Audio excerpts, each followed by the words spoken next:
Metric Environmental Inc. is Canada's premier water solution and environmental consulting company. Blue Metric provides a full range of environmental consulting services supported by bespoke engineering solutions for emergency, self-contained, and permanent water systems, and is always mission ready with a full range of in-house support to ensure your mission is a success.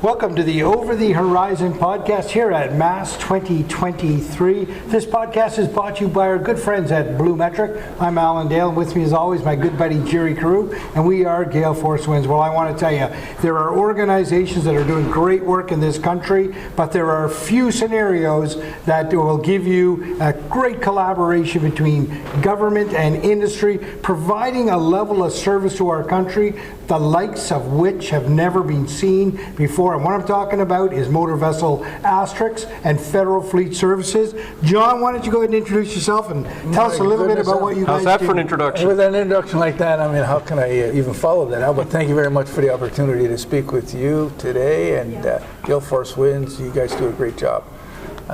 John Schmidt, President and CEO of Federal Fleet Services. We are the owner and operator of MV Asterisks, and we provide supply ship services to the Canadian Navy, combat ship services for the last 6 years, and we're proud to say that the service has been provided without a hitch. We've had 100% continuous service. We've been around the world twice. We've done, I think, we're well over 250 RASs with the RCN and Allied forces, as well as NATO countries, and working together in collaboration. And we're currently installing, I would say, as a commercial ship, the first commercial ship to install a counter UAS system that will protect us against drones. Wow. And that's an investment that the company is making out of its own meager profits, I'd say. So the ownership has decided that, again, we want to take leadership in the industry, as we did with the Asterisks, because it is, as you pointed out, Al, a very unique service, the collaboration of the RCN, whereas we do the what we call the normal watchkeeping, the operation of the ship, the maintenance of the ship, and the RCN have their mission specialists on board to do the RAS, as well as operate helicopters, HADR, whatever other duties that were assigned. But in this case, because I think what we learned today here, and I think what we've been knowing for a long time, is that the world's becoming a more dangerous place. And it's an obligation as the owner, as ownership, to protect its most important assets, and of course that's the crew as well as the vessel itself. And when we operated through the Red Sea, it became very apparent to us that that danger was ever present. And we were fortunate enough to participate in the operation in Sudan, off the Cape of Sudan, where we helped, I would say, liberate about 1,500 civilians, working in concert with our other NATO allies. And although force protection is provided on board, adequately provided, excellently provided by the RCN, we felt that we needed to have that extra level of service and protection for the times that the RCN is not with us, which is infrequent, but it happens, but also to demonstrate to the industry, and by I say industry, I say the Canadian shipping industry, North American shipping industry that travel overseas, that these drones are an ever-present danger. And so we decided to do that at the beginning of the year. We consulted with the RCN to say, hey, this is something we'd like to do. We want to do it in collaboration with you, as we do everything else. And we wanted to make sure the installation did not have any effect on their operations, spurious signals, radiation hazards, or anything like that that might trigger something on one of their ships or an allied ship. So we've done those surveys. We've worked together on the installation. In fact, as we speak, the installation is, I would say, about 70% complete, almost ready for testing. And the Navy and our project team have been lockstep with us. So once again, we want to demonstrate to the industry that this is what commercial and government collaboration can do. We can provide innovative solutions, and we can continuously innovate. We won't stand on our laurels. We want to be able to improve. But also, the big thing that I've learned in my 40-year career, Al, working in government, working private sector, has been that the industry can do things, I think, faster, cheaper, and probably on a, I would say, a more collaborative scale. So we have the dexterity to move a lot quicker, where sometimes our procurement processes, where I worked 23 years, can slow us down, maybe for all the right reasons, competition and fair, open, and transparent. But sometimes we step over ourselves, we step over our processes, bog us down in trying to be too fair. Sometimes we end up with nothing, and that's what's happened in a lot of procurements. But what I'm really getting at is Asterix is a model where we took the risk, we took ownership of the vessel, we did the conversion all at our own cost, and we crew the vessels and we operate the vessels on behalf of the Navy and deliver the service. And it's a model we believe that can be used for other services in the government, for example, ferry services, perhaps for some of the duties that the Coast Guard does, or other duties that are required by the industry. And I think it's something that we need to take a look at, not only to bring the cost down, but also I think we need to react a lot quicker, because the times, as I said to you earlier, are becoming more dangerous in our estimation, and we can't wait. We've learned about the Chinese interested in the Arctic, the Russians 30 some odd vessels in the Arctic. We need to demonstrate that we're a part of that equation. We are in the Arctic, and 2 or 3 vessels or a handful of vessels aren't going to do it. We have to demonstrate that we have the ice-breaking capability, we have the supply ship capability, that we can operate in the Arctic almost year-round and be present and be a player. And I think industry can help bring that to an end. John, fantastic. I mean, Asterix, when it came into service, an innovative solution. I love to hear that you are not resting on your laurels and continuing to innovate. You're right. The agility that exists in industry is something that the government can capitalize on in this style of partnership. What's over the horizon for Federal Fleet and Asterix? Where do you see this going next? Right. Well, so as you know, we have our service has been extended to January 2025. So there are options remaining on the current, what we call the PSA, or Provisional Service Agreement. So there's that discussion which we're having with the government. Do we extend the service? Do we, what do we do from there? Do we look at other navies if the government decides, we think that our permanent solutions are here or whatever?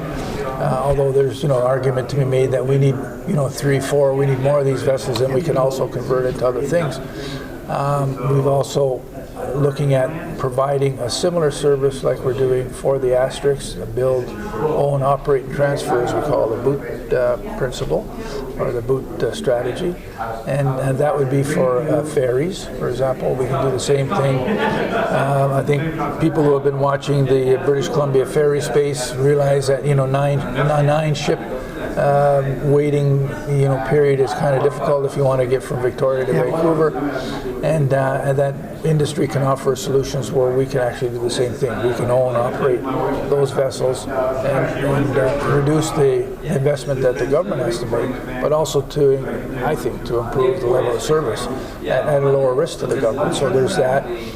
We have, in collaboration with our sister shipyard, Davie Shipbuilding, we've proposed what's called the GLAM, the Global Logistic Support Vessel, which we believe could be useful to the Navy or to our NATO allies. And that's a ship that does not just provisioning, but it also does land transfer. It will also carry helicopters. It can do submarine rescue. It has a huge capability to a lot of different things for the NATO navies.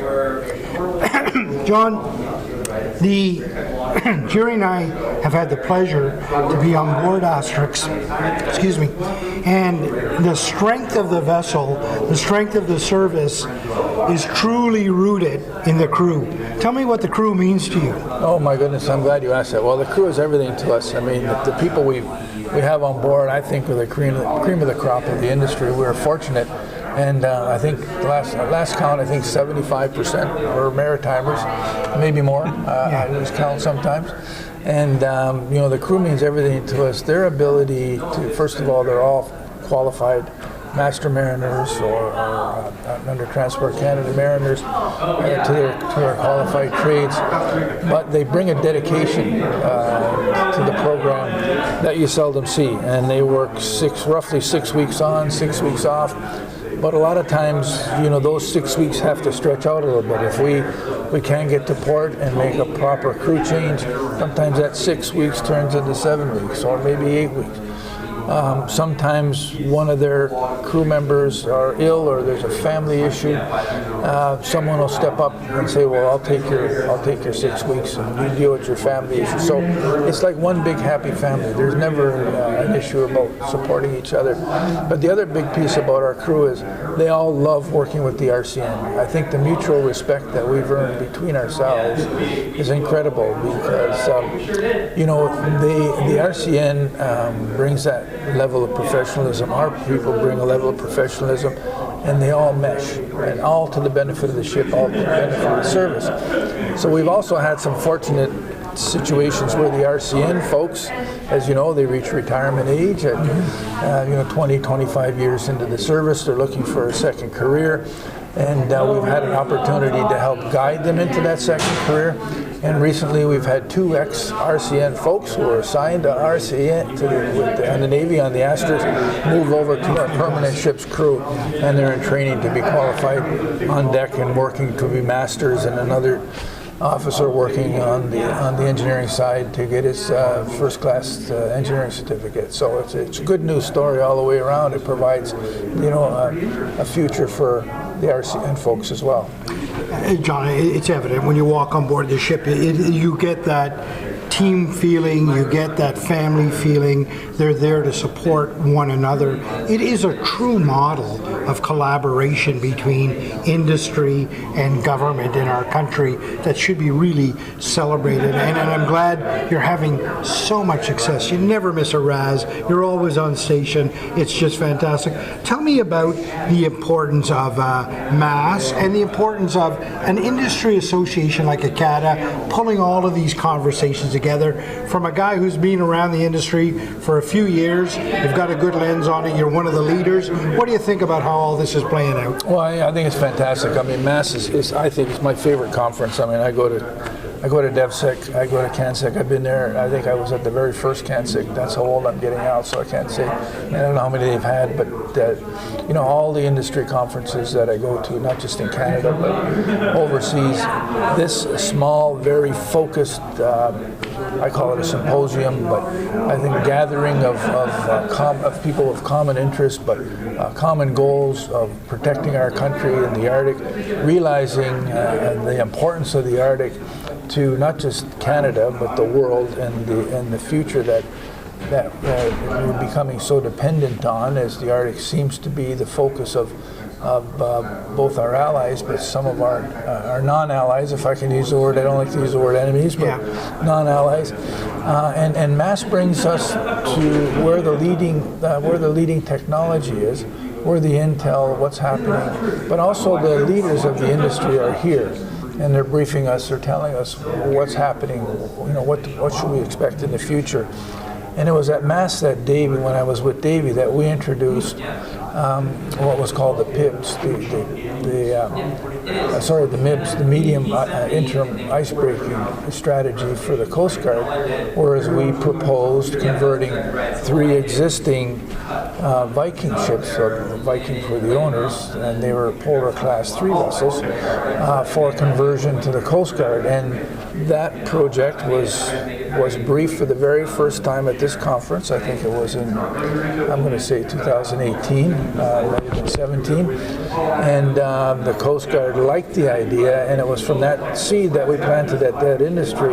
It turned into a 3-ship conversion, and they became the first 3 new assets that the Coast Guard had adopted into their ice-breaking fleet. And those 3 vessels are operating successfully today, Alan, in the Arctic. So they're providing, the full follow-up, the full benefit from this conference of being introduced here, being converted by some of the folks who you'll see, some of the suppliers that we use are in this building right now.